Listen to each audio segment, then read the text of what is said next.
Chapter 21. Then one morning Atayan returned. Matt had been waiting, watching the forest trail impatiently, unwilling to go far from the cabin lest he miss the boys coming. But when finally he saw Atayan approaching, his heart sank. Atayan was not alone. His grandfather stalked by his side. Matt sensed that this meant trouble. Perhaps Saknus had come to reproach him.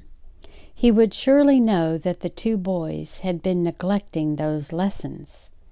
Dreading to face the old man, Matt walked out to meet him, courteously giving the greeting he had learned. Saknus returned his greeting with dignity. He did not smile. His solemn face made Matt's heart sink still lower. Then, startled, Matt turned toward Atayan. He did not dare to ask a question, but he saw at once that there was no need to ask.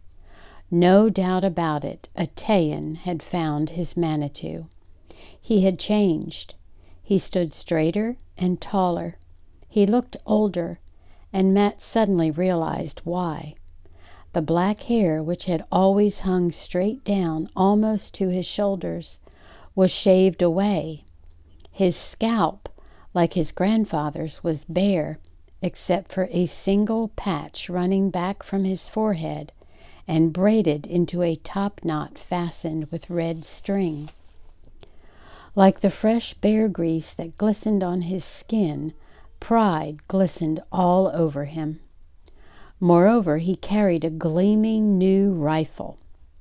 "You've got a gun!" Matt cried, politeness forgotten.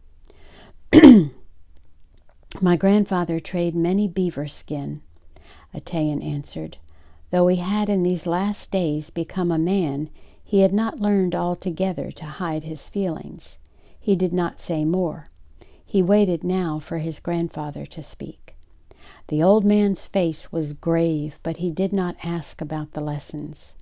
"Time of sun gets shorter," he said, "like footsteps of bird. Soon ice on water." "I know it's October," Matt said, "maybe November." He had not wanted to count his sticks these last weeks. "Indian go north now," Saknus continued. "Hunt moose. All Indians go.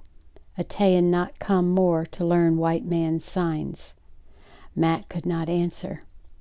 "White father not come," Saknus went on.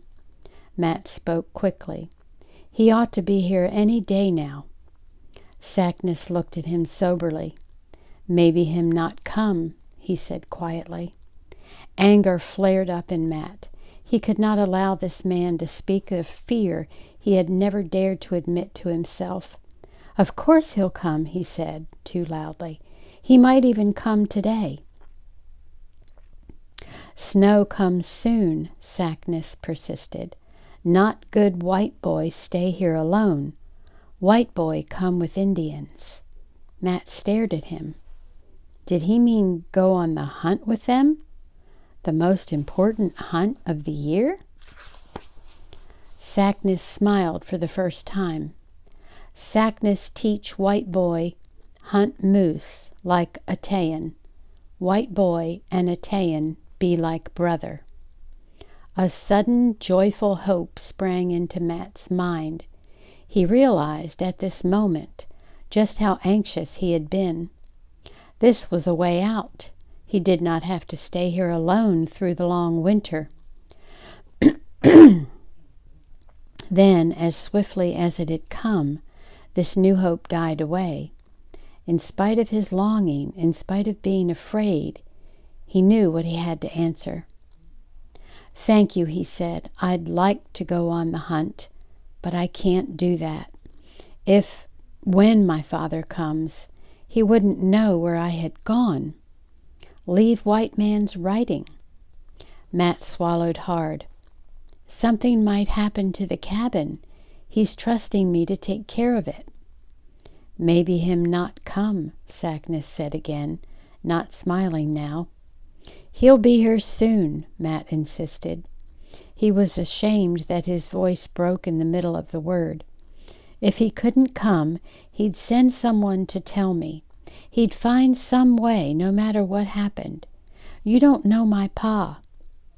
Sackness was silent for some time.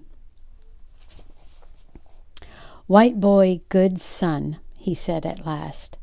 But better you come. Sackness glad for white boy be Quenis. Matt could only keep shaking his head. The man's words had brought a great lump in his throat. Thank you, he managed. You've been very good to me, but I have to stay here. Without another word, Sackness held out his hand. Matt put his own hand into that bony grasp. Then the two Indians turned and went away. Atayan had not even said goodbye. There would be no lesson that morning, no story, no tramping in the forest or fishing. Not this morning or any other morning. Close to panic, Matt wanted to run after them. He wanted to tell them that he had changed his mind, that he would go with them anywhere rather than stay here alone with winter coming on. But he set his jaw tight and stood where he was. After a few minutes he reached for his axe and fell to splitting logs with a fury. He couldn't keep from thinking, however, was he just being foolish and stubborn? Wasn't going with them the wisest thing he could have done? Wouldn't his father have understood? He remembered hearing that many white men, and white women too, who had been captured by the Indians and had lived many years in the wilderness, did not want to return to the white world when they had a chance, but had chosen instead to live with the Indians. He had never understood that, but now he could see very well how it might happen. He no longer distrusted them. He knew that Atayan and his grandfather would be kind, that even the grandmother would make him welcome, and that they would share with him whatever they had, no matter how little. He had found friendship and goodwill in their cabin. He had envied Atayan his free, unhampered life in the forest, and the boisterous comradeship in the village. If he had been taken captive as a child and raised as an Indian boy, how would he himself have chosen? It wouldn't be the same to make that choice deliberately. He was proud that they had wanted him to live with them, but he knew that he could never be really proud, as Atayan was proud of being a hunter. He belonged to his own people. He was bound to his own family, as Atayan was bound to his grandfather.